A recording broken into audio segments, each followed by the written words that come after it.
Okay. So I was gonna wait to talk to you. Excuse me, John Garrison here. So there are a couple things I want to talk to you about. I just submitted an essay for this critical thinking thing, so I want to talk about that and about specifically about the supernatural, how we choose belief systems, other stupid stuff. But today, the reason I am speaking to you, instead of waiting until I've gotten my ish together, is that we have a situation, a tragedy on our hands. Last time my heart was broken. And so for the healing process, I need to talk to you about it, not only for the recovery, but so that we can decide what we're going to do next. Also, I guess it's all part of the the creative process to talk through my misery, even though I don't actually create anything per se in any kind of way. The girl last night, it was at a Halloween party. She was Belle from Beauty and the Beast. She was talking to my friend who's gay. They were chatting. She kind of wrote me in the conversation a couple of times, right? And I was a feral human who had been raised by wolves, okay? And we connected on that because she knew what feral meant. Because I didn't say feral, but she said, oh, it's like a feral child. And I was like, yes, great, say that to my friend, because he didn't know what I meant by a feral human. Okay, great. So basically, we had a flawless chemistry, okay? That is the only conclusion that you can draw from the information I just gave you. Whether she was in love with me, I don't want to say more than is supported by the evidence. But whether she wanted to, on some level, marry me, that's obvious. Okay, so so she had come in with this guy, and they had been hanging out for the rest of the evening. So like half an hour after this exchange, my friend Sonny, the gay one, says, "Let's go." So I was like, okay, I'm gonna go over to that girl, and I go over there. She's in a conversation with three other people. It's her, the guy, and then two other people, and I say, sorry to interrupt. We're about to leave, and I haven't been able to figure out whether this is your boyfriend. So is this your boyfriend, right? Okay, great. And she says no. So even better, right? So not only have I initiated this conversation, but he is not the boyfriend. So, I get extra smooth with it, right? I kind of caress her shoulder, and I take her hand, and I kind of kiss it while I'm speaking. My lips were pursed together on her hand while I also said, can I steal you for a few minutes? Like a ventriloquist. And so I said, and then I came up and I touched her cheek like that, and I said, to get to know you a bit. Then she says, oh no, but I do have a boyfriend. Okay. Dang. Opportunity, not an opportunity. So I'm going to now deliver an exit remark, remove myself from the situation, something that is kind of like a compliment, nothing too cheesy, but something that I can be proud of myself for. Okay. It took 1.5 moments of thought before she goes, okay, well, I'm lying. I don't have a boyfriend. I don't have a boyfriend. I don't want to be your girlfriend. Okay, so now, right, we all felt it.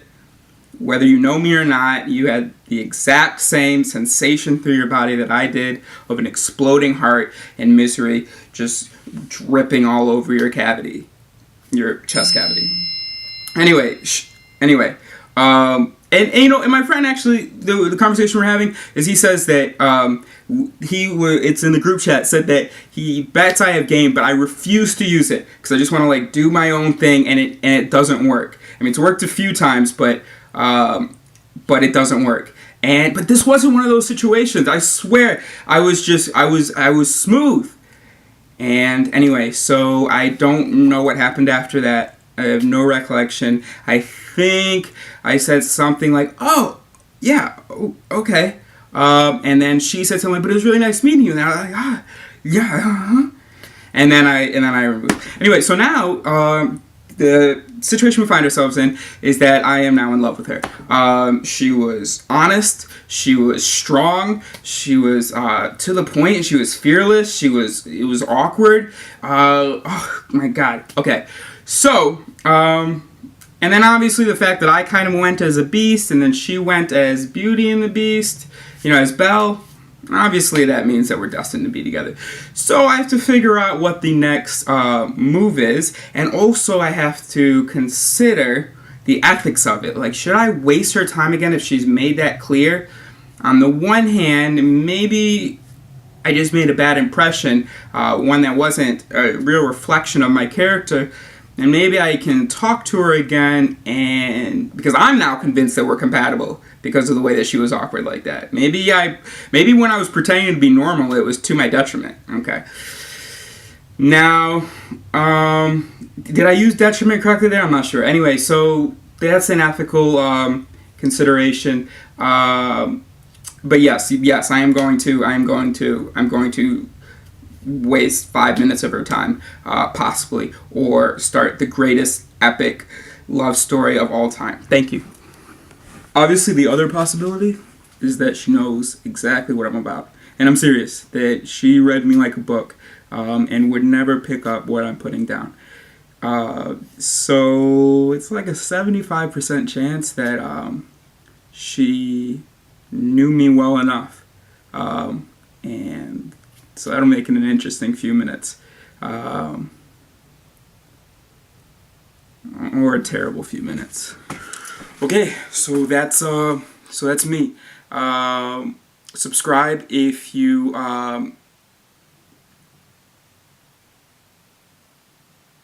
there's no reason to subscribe. Don't subscribe. But if you like, come back and maybe look at the titles and see whether I'm going to talk about something that might be interesting to you, like my misadventures in dating, or something in philosophy, neuroscience. I have a lot of questions for you, and a lot of people are going to say a lot of stupid stuff, but you can learn something from everybody, so I'm looking forward to seeing how people respond to the questions that I have about the world. Thank you. No, I've told you now. With a thought I hope you'll see, 'cause I'm just a man. These nights never seem to go to plan. I don't want you to leave, will you hold my hand? Oh, won't you stay with me?